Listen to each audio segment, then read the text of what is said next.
하나님의 말씀은 사도행전 21장 27절에서 30절 말씀입니다. 그 이레가 거의 참에 아시아로부터 온 유대인들이 성전에서 바울을 보고 모든 무리를 충동하여 그를 붙들고 외치되 이스라엘 사람들아 도우라.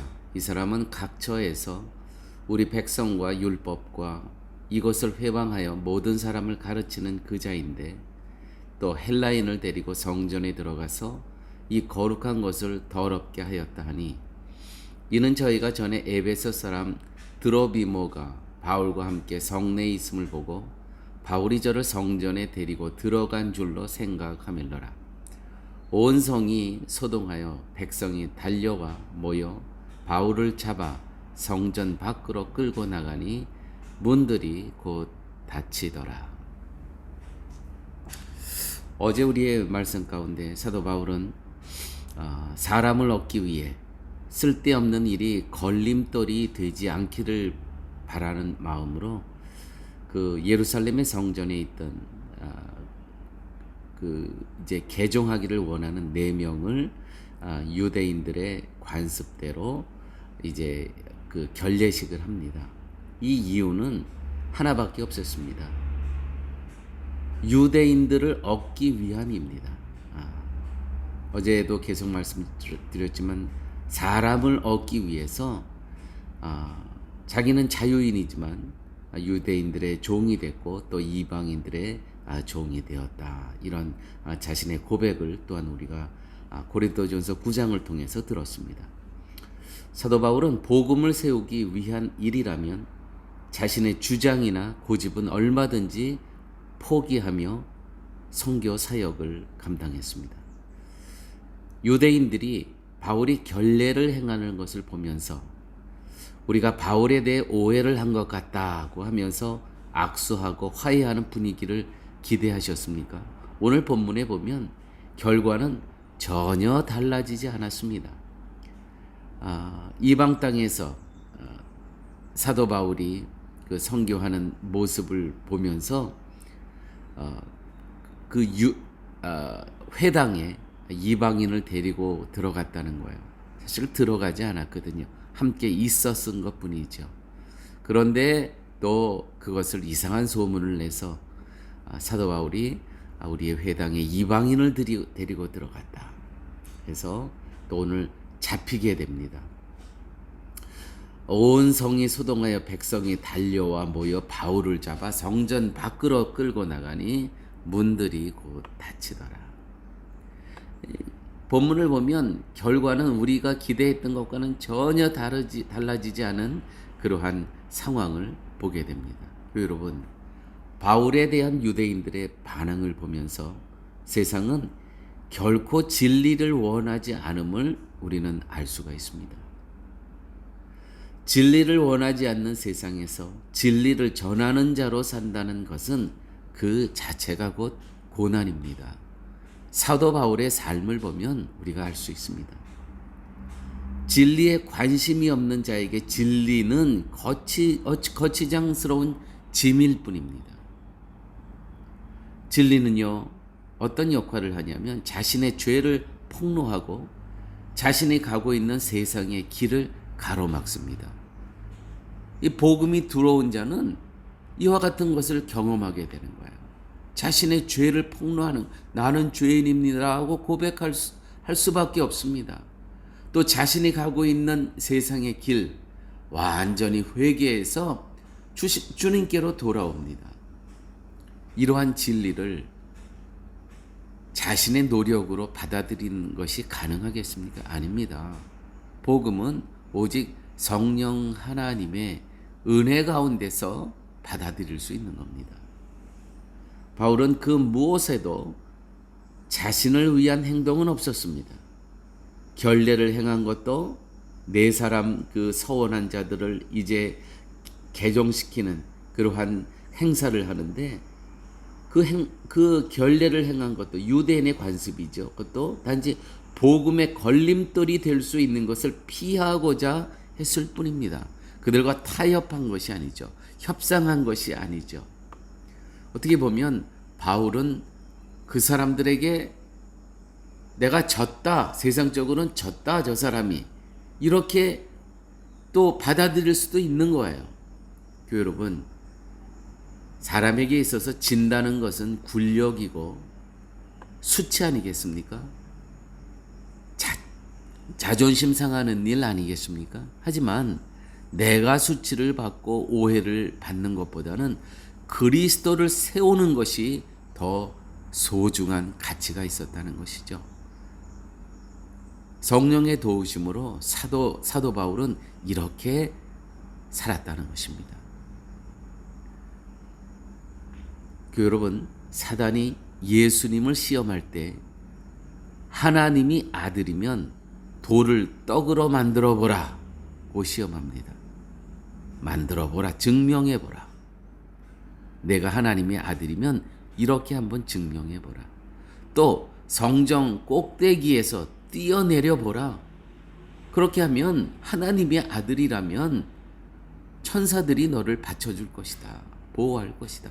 증명해 보라는 것입니다. 이것이 사단의 시험입니다. 또 세상 영광을 보여주며 나에게 절하면 이 모든 것을 너에게 주겠다고 합니다. 유혹합니다. 세상에 이 화려한 영광을 주겠다는데 거절할 사람이 없다는 것이죠. 이것을 한번 증명해 보라는 것입니다. 그러나 예수님이 하나님이 아들이라는 참된 모습은 능력과 기적에 있는 것이 아니라 하나님의 뜻에 순종하는 것으로 하나님의 아들됨을 예수님께서는 증명해 보이십니다. 그들의 요구를 받아들여 그들의 요구를 증명해 보이는 것이 아니고요. 하나님의 뜻에 순종함으로 하나님의 아들됨을 증명해 보이셨다는 것이죠. 이 본문은 매우 소중한 부분입니다.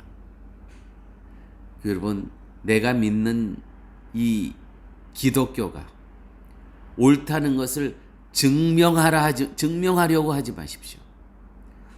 이것도 사단의 시험입니다. 예를 들어서 창조 과학회가 있습니다. 과학적으로 창조를 증명하라는 것도 여러분 진화론자들과 싸워서 이기겠다는 거 아닙니까? 그리스도를 위한다면 진화론자들이 뭐라 하든 증명하려 하지 말고요. 하나님이 천지를 창조하셨음을 믿고 그것을 그대로 전파할 뿐입니다. 여러분, 우리가 증명하려고 하는 순간 뭐예요? 우리는 하나님의 말씀을 믿지 않는다는 것입니다. 증명하려 하지 마시고요. 하나님의 말씀에, 하나님의 뜻에 순종함으로 하나님의 하나님 되심을 증명해 보이셔야 됩니다. 제가 저희 목회 가운데 이런 일이 있었습니다. 한동안은 창조과학회가 미국 캘리포니아 LA에서 참 사역을 많이 했습니다. 교회마다 많이 초청해서 그 창조과학회의 그 세미나를 들었습니다. 저도 일주일 이제 금요일마다 저희들 금요 집회가 있었는데 4주 동안 그분들을 초청해서 세미나를 들었습니다. 많은 사람들이 또 많은 은혜도 받았습니다. 그 창조과학계의 과학적인 증명을 통해서 제가 이 창조과학계 세미나를 제 동료 목사님에게 소개를 했습니다. 해봤더니 참 유익이 되더라. 그 목사님이 저에게 이렇게 말씀하셨습니다. 목사님, 꼭 창조과학회의 세미나를 들어야 성경의 말씀을 믿으십니까? 저는 그런 게 하나도 필요 없습니다. 저는 성경을 그대로 하나님께서 믿게 해주셨기 때문에 그런 세미나가 왜 필요합니까? 그대로 믿어지는데. 저는 그때 회개했습니다. 정말 이런 거는 정말 불신앙이구나. 아니, 우리가 증명을 해야 됩니까? 아니 그 증명하기 이전에 하나님의 말씀이 기록되어 있는데 우리는 그 말씀을 순종함으로 그 말씀을 전함으로 성도의 역할은 그것으로 다 끝난 겁니다. 증명할 필요가 어디 있겠냐는 것이죠. 참으로 이 목사님을 만나게 해주신 하나님이 얼마나 감사했는지 모릅니다. 여러분, 성도는 세상을 증명하며 그들을 이기며 살아가는 삶이 아니고요. 말씀에 순종함으로 성도는 이 땅을 살아가는 겁니다. 비슷한 것 같지만 다릅니다. 성도는요, 세상을 이기기 위해서 살지 않습니다. 말씀에 순종하기 위해서 살아간다는 것이죠. 그러므로 내가 하나님됨을 증명해 보이라. 하나님 아들됨을, 예수님에게 한 얘기예요. 내가 하나님의 아들이거든 증명해 보이라. 증명할 필요 없었습니다. 예수님께서는요, 오직 말씀으로, 말씀에 순종함으로 모든 시험을 이기셨다는 것이죠. 사도 바울은요, 예수님처럼 붙잡으면 붙들리는 길을 갑니다. 오늘도 보십시오. 또 붙들렸습니다. 그 야고보가 권면한 대로 이렇게 하면 그들이 당신과 오해를 풀 것이다. 오케이. 그리스도를 세우는 일이라면 이와 같은 일을 내가 못하겠는가 했습니다. 또 잡힙니다. 사도 바울은 예수님처럼 붙잡으면 붙들리는 길을 갑니다. 자신을 세우기 위한 길이 아니라 예수님을 세우는 길에 충실했습니다. 성령 하나님의 도우심입니다. 그러나 그 길은 고난입니다. 사랑하는 교회 여러분, 성도란 그 고난의 길을 가는 이 운명입니다. 우리는 그 길을 자원하며 감사하며 기뻐하는 그러한 존재입니다. 함께 기도하십니다. 아버지 하나님, 감사합니다. 오늘도 사도 바울이 성령 하나님의 도우심으로 고난의 길을 자원하고 자처하면서 감사함으로 갔던 신앙의 길을 보게 하여 주심을 아버지 하나님 감사합니다. 세상 사람들이 우리의 자존심을 건드릴 때 내가 하나님의 아들이거든, 하나님의 성도이거든, 이것을 해보아라.